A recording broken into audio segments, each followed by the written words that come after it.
Well, I started using crack cocaine when I was 23 years old. I got pregnant, I stopped using for a minute. I was working at Sin's Cocktail Lounge. When them drugs came out, they got me. That was my family. When I first started doing crack, that's all I knew. I didn't have time for my mama. I didn't have time for my daddy. I didn't have time for my stepfather. I didn't have time for my brother, daughter, and no one else. Crack was that was who my friend was. They took my daughter. The police were there. And they took my mom to one car and took me to another and pretty much told me that they were going to have to take me away from my mom. And I remember just crying, you know, devastated in the back of the car. So Key was about 6 years old, and from that point on, I never did go back to the house, never called, nobody knew where I was at. The only one that knew really where I was at was my stepfather. He used to do tour buses downtown. I'd come in at night, and she would see me coming in, and she'd take off, and I'd catch her in the bus. I said, whoa, you stop right there. And I'd ask her, have you had something to eat? How are you getting along? This, that, and the other.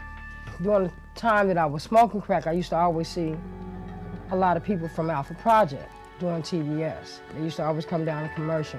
And everybody that was on TBS, I knew, you know, so by me being out there looking the way I was looking bad, you know, I didn't want nobody, so as soon as I see him, I'd take off running.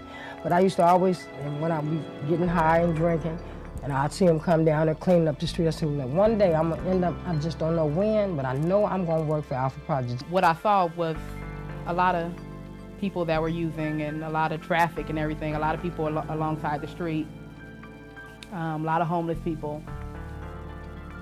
And like I said, I saw my mom standing there.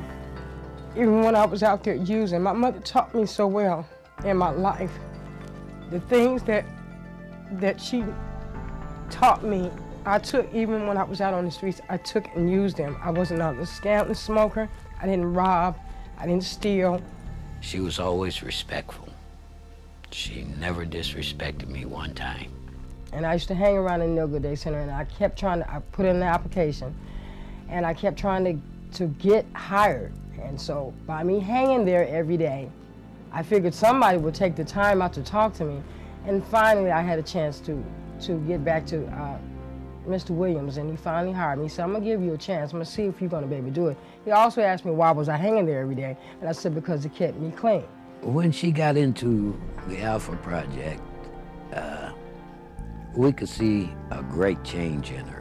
As the time went on, I went from the laundry room to the office, became office coordinator, became center coordinator. Now I'm the supervisor. So it was hard for me to lose my mother. But she stayed around long enough to make sure, and she told everybody I would be back, and I did that. And I made a promise to her after, you know, before she passed. She was on her bed before they took her to the hospital, and she said, Tia, all I want you to do is take care of your family. And I miss my mother. I really do.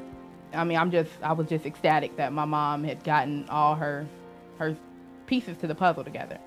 I had hope. And I had the Alpha Project, because without them, I couldn't have never done it. I will give Alpha a bunch of credit. And I'd like to see a lot of other people go down and join them. So I always just pray for the day where we'd be a family. I can walk down the hall and yell, Mama, hey, come here, or, you know, whatever the case was. So now that everything's like that, it's the dream come true. Alpha Project was something that was the best thing that San Diego could ever got, because it helped people that was on parole. It didn't discriminate if you was on dope or an alcoholic. It gave you a chance. And without that chance, I probably wouldn't be here right now. So I do owe thanks to Alpha Project, because they're a part of my life. That's my family too.